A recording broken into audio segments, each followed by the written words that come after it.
Hi, ഏകാദശിയല്ലേ ഇന്ന്. നേരത്തെ കുളിക്കുകയൊക്കെ ചെയ്തു. അമ്പലത്തിൽ പോയി. ഇവിടെ അടുത്ത് തൊട്ടന്നെ അമ്പലം. പിന്നെ ഇവിടെ വിളക്കൊക്കെ വെച്ചു. എന്ന് ചായക്കട ഇടാന്ന് പറഞ്ഞിട്ടാണ് തട്ടുകട. അതിന് ഇത് അരിയാടി കൊണ്ടിരിക്കുന്നത്. അപ്പം അമ്പലത്തിലേക്ക് പോകാൻ നിവൃത്തിയില്ല. അതുകൊണ്ടാണ്. എല്ലാവർക്കും ഏകാദശി ആശംസകൾ കേട്ടോ. എന്തെങ്കിലുമൊക്കെ തെറ്റുണ്ടെങ്കിൽ ക്ഷമിക്കണം. നമ്മുടെ ഈ ജാസി ആഷിഖ് ഇല്ലേ എന്ന് പറഞ്ഞിട്ട് ആ 2 ചെക്കന്മാർ, ഞാൻ മിനിഞ്ഞാന്ന് ആ വീഡിയോനെ പറ്റിയിട്ട് ഇങ്ങനെ പറഞ്ഞിട്ടുണ്ടായിരുന്നു, നാണമില്ലേ എന്നൊക്കെ പറഞ്ഞിട്ട് ചോദിച്ചിട്ട്, ഗർഭിണിയായിട്ട് ഇങ്ങനെ വയറ്റിൽ താങ്ങിയിട്ട് ഒരുത്തൻ നടക്കണം, ഒരുത്തൻ അതിന് ഇങ്ങനെ ഇതാക്കിയിട്ട് അവൻ തോളിലൊക്കെ പിടിച്ചിട്ട് ഇങ്ങനെ നടക്കുന്നു. അപ്പം ഞാൻ അതിലേക്ക് 2 ആളുടെ അടുത്തും കൂടിയിട്ടാണ് പറഞ്ഞത്, മാക്സിമം ഷെയർ ചെയ്യണം കേട്ടോ. അത് 2 കൂടി കാണണം. പെൺവേഷം കെട്ടിയിട്ട് നടക്കുമ്പോൾ കാണാനൊരു ഭംഗിയൊക്കെ ഉണ്ട്. ഞങ്ങൾ പെണ്ണുങ്ങളെക്കാളും നല്ല ഭംഗിയുണ്ട് കേട്ടോ കാണാനായിട്ട്. കല്യാണം കഴിഞ്ഞ് 1-2 കൊല്ലം ഭാര്യയുടെ കൂടെ ജീവിച്ചൊരു ചെക്കനാണ് ഈ ചെക്കൻ ഈ വേഷക്കെട്ട് ഇപ്പോൾ ചെയ്തുകൊണ്ടിരിക്കുന്നത്. ഞാൻ ഒരുപാട് ഈ ആൺകുട്ടികൾ പെൺകുട്ടികളായതും പെൺകുട്ടികൾ ആൺകുട്ടികളും ആയത് അത് പ്രകൃതിയിൽ നിന്ന് ദൈവം അവർക്ക് കൊടുത്തതാണ്. അപ്പോൾ അവർ മാറിയത് ഞാൻ കണ്ടിട്ടുണ്ട്. പക്ഷേ ഈ ചെക്ക ഒറിജിനലാണ്. ഈ പെൺവേഷം കെട്ടിയിട്ട് ഇങ്ങനെ നടക്കുമ്പോൾ അവനൊരു നാണവും മാനുമില്ലേ അവന്. മനുഷ്യന്മാരിനെ പറ്റിക്കുകയല്ലോ. ഒന്ന് ചിന്തിച്ച് നോക്കിയേ. ശരിക്കും ഇത് പെണ്ണുങ്ങളിനെയൊക്കെ പറ്റിച്ചിട്ട് നടക്കുന്ന ഒരു വേഷക്കെട്ടല്ലേ അവൻ ചെയ്യുന്നത്. അപ്പോൾ ഈ പെണ്ണാകുക എന്ന് പറഞ്ഞാൽ ചെറിയ കടമ്പയൊന്നും അല്ല.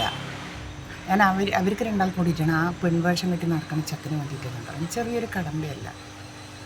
12-13 വയസ്സിൽ പ്രായപൂർത്തിയായി, അതിൽ നിന്ന് പെണ്ണായി, അതിൽ നിന്ന് കല്യാണം കഴിച്ച് ഒരു 18-22 വയസ്സിൽ കല്യാണം കഴിച്ച്, അതിൽ നിന്ന് എല്ലാ സംഭവങ്ങളും നടന്ന് ഗർഭിണിയായി, ആ 10 മാസം ആ കുഞ്ഞിനെ 10 മാസമില്ല കേട്ടോ, 9 മാസവും 10 ദിവസം 10 വിനായികി എന്നാണ് ഞാൻ കേട്ടിരുന്നത്. അത്രയും നാൾ ആ വയറ്റിലിട്ട് ആ കുട്ടീനെ വളർത്തി വലുതാക്കി, അതിൻ്റെ ഇടയിൽ ഛർദി, വയറുവേദന, ഇടുപ്പ് വേദന, കയ്യും വേദന, വല്ലാത്തൊരു അനുഭവങ്ങളാണ്. മനസ്സിലായി? അതൊന്നും നിങ്ങൾക്ക് പറഞ്ഞാൽ മനസ്സിലാവില്ല. ഈ 2 ആണുങ്ങൾക്ക് പറഞ്ഞാൽ മനസ്സിലാവും.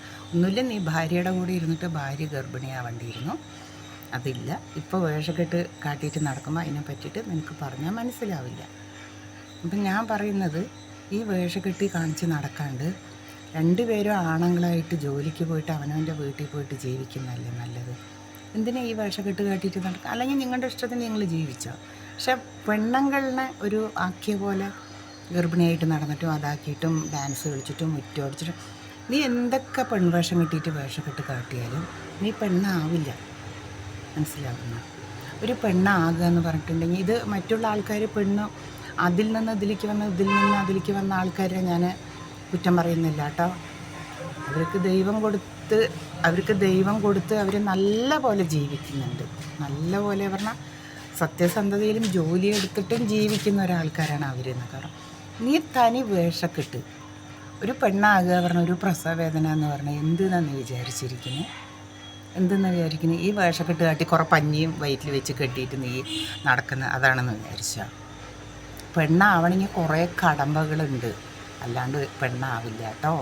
എന്തൊക്കെ വേഷക്കെട്ട് കാണിച്ചാലും പ്രസവിക്കാൻ പറ്റില്ല. നീ ഏതി പ്രസവിക്കുക? അന്ന് ആരോ പറയണ്ടേ കുണ്ടിക്കൂടെ തന്നെ. എന്തിനാ വെറുതെ വേഷക്കെട്ട് കാട്ടുന്നു? അപ്പോൾ അത് മാക്സിമം ഇത് അവർക്ക് എത്തുന്നവരെ ഷെയർ ചെയ്യണം, ലൈക്ക് ചെയ്യണം, സബ്സ്ക്രൈബ് ചെയ്യണം, അടുത്തുള്ള ബെൽ ബട്ടൺ അമർത്തണം.